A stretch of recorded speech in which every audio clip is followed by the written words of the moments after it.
नमस्कार दोस्तों।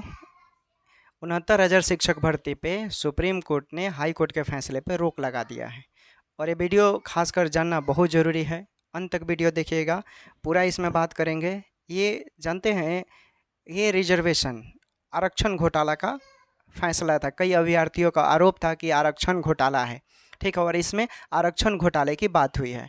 तो वीडियो मुझे स्पेशल शूट, मैंने बहुत सारे चीज़ों को देखा और फिर ऑर्डर भी देखा है, ठीक है। हाई कोर्ट का भी ऑर्डर समर्थन करते हैं कई लोगों का, ठीक है, और डबल बेंच में भी समर्थन मिला है। तो यहाँ पर लड़ाई जो है मेनली हम ऊपरी बता देते हैं आपको कि ये लड़ाई जो है दोस्तों, ये समझ लीजिए एससी एसटी ओबीसी का आरक्षण एक तरफ है और जनरल जो सामान्य वर्ग में आते हैं उनका आरक्षण एक तरफ, ठीक।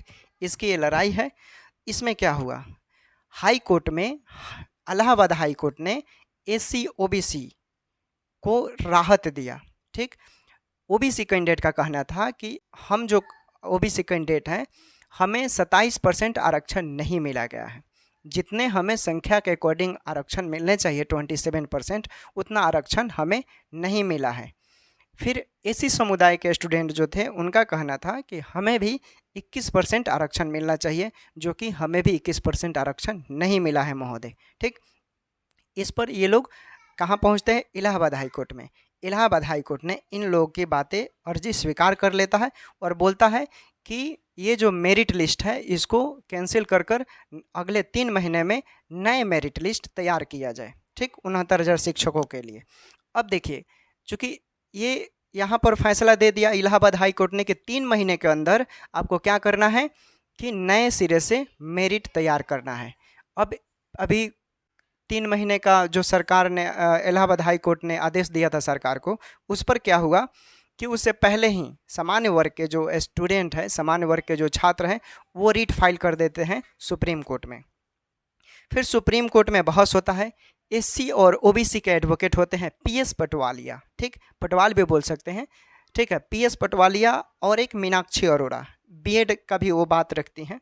अच्छा खासा बहस हुआ और उसमें मान्य वर्ग के जो एडवोकेट थे उनका कहना था कि देखिए, वैसे कैंडिडेट जो एससी और ओबीसी में आते हैं और उनका मेधा सूची से स्कोर जो है ऊपर आता है, तो उनको सामान्य वर्ग में रखा जाता है। भाई, सामान्य वर्ग का जो अनरिजर्व है उसमें कोई भी कैटेगरी का आदमी कोई भी आ सकता है सामान्य वर्ग के एडवोकेट के मुताबिक, ठीक, वो उनका रिजल्ट उसमें पेश किया जाएगा। लेकिन वैसे कैंडिडेट जिनका मेधा सूची से स्कोर क्या होता है, कम आता है, ठीक ना, मेधा सूची से उनका स्कोर कम होता है, तो समझ लीजिए तो उनको रिजर्वेशन मिलना चाहिए, उनका ये कहना था। और फिर उन्होंने बोला कि महाशय, इसमें 27% और 21% का जो आरक्षण का लोचा है वो बहुत पहले से भी दिया गया है, जब जब उन्हें ज़रूरत पड़ा।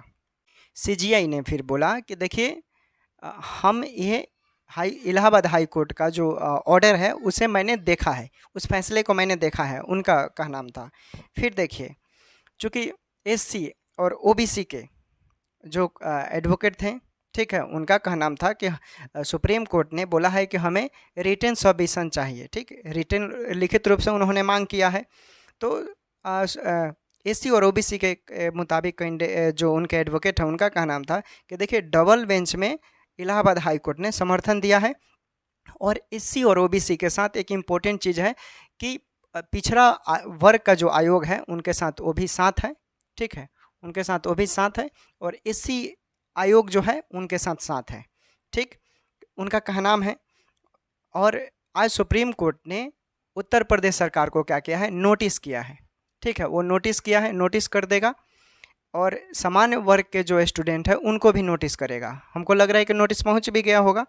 लेकिन पूरे देश में दलित, पिछड़ों और जो इसमें आरक्षण का प्रावधान है वो पूरा एक तरह से सुप्रीम कोर्ट ने जब इलाहाबाद हाई कोर्ट के फैसले को रोक लगाया, एक तरह से झकझोरने वाला फैसला था, ठीक है, क्योंकि इलाहाबाद हाई कोर्ट ने उनके समर्थन में जो ऑर्डर दिया था वो कहीं ना कहीं इनके पक्ष में था। लेकिन सुप्रीम कोर्ट के सीजीआई ने कहा कि अभी देखिए, इस केस के बारे में हमें पूरी जानकारी नहीं है, ठीक है, हम पूरा केस का अध्ययन करेंगे। इससे पहले क्या हुआ कि जितने भी दलित और पिछड़े वर्ग के विद्यार्थी थे, अभ्यर्थी थे, उन्होंने लखनऊ से लेकर इलाहाबाद तक उन्होंने सड़कों पर आंदोलन किया, घेराव किया संवैधानिक तरीके से, और उन्होंने एक ही बात बार बार बोला कि देखिए हमें सुप्रीम कोर्ट पे भरोसा है और पूर्ण विश्वास है कि सुप्रीम कोर्ट कहीं भी पक्षपात फैसलाएँ नहीं करेगा और फैसलाएँ जो होगा एससी और ओबीसी के पक्ष में आनी चाहिए, क्योंकि 69,000 शिक्षकों की भविष्य की बात है। और पूरे एक तरह से अगर यहाँ पर कोई भी फैसला अनुचित होती है, सुप्रीम कोर्ट अगर इसमें कुछ भी होता है, ठीक है, उचित अनुचित जो भी है अभ्यर्थियों के मुताबिक, तो एक तरह से ये जो जजमेंट होगा पूरे देश को हिला कर रख देगा, चाहे जिसके पक्ष में जाए। ठीक, कई अभ्यर्थियों का कहना था कि ये आरक्षण घोटाला हुआ है, तो इस पर कई लोगों ने ट्वीट भी किया। ठीक, ट्वीट करने के बाद सीएम योगी आदित्यनाथ और उप मुख्यमंत्री ने बैठक बनाया और इस पर पूर्ण रूप से ये हुआ कि हाँ आरक्षण घोटाला हुआ है, आरक्षण घोटाला हुआ है। तभी तो इलाहाबाद हाई कोर्ट ने दलित और पिछड़ों के पक्ष में क्या किया, समर्थन दिया और उनके खिलाफ ऑर्डर दिया, और उसने बोला कि नए सिरे से 3 महीने के अंदर मेरिट तैयार कर रिजल्ट सुनाया जाए।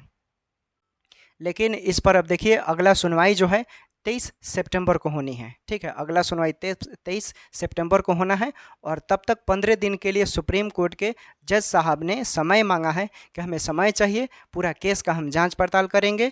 ठीक है, पूरा अध्ययन करेंगे। अध्ययन इसलिए करेंगे ताकि किसी भी विद्यार्थियों के साथ धोखा ना हो जाए। ठीक है, क्योंकि भविष्य का बात है, चाहे वो एससी ओबीसी हो, चाहे वो समान वर्ग का विद्यार्थी हो, फैसलाएं सबके हित में होनी चाहिए, जो देश हित के साथ हो। तो अब 23 सितंबर का इंतज़ार करना है।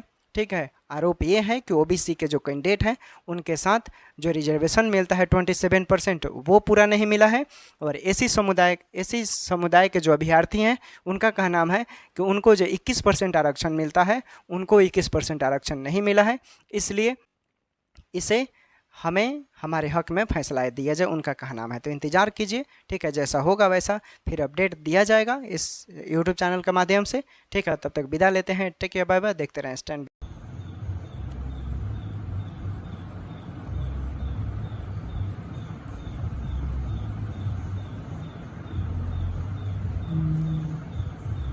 डॉक्यूमेंट्स का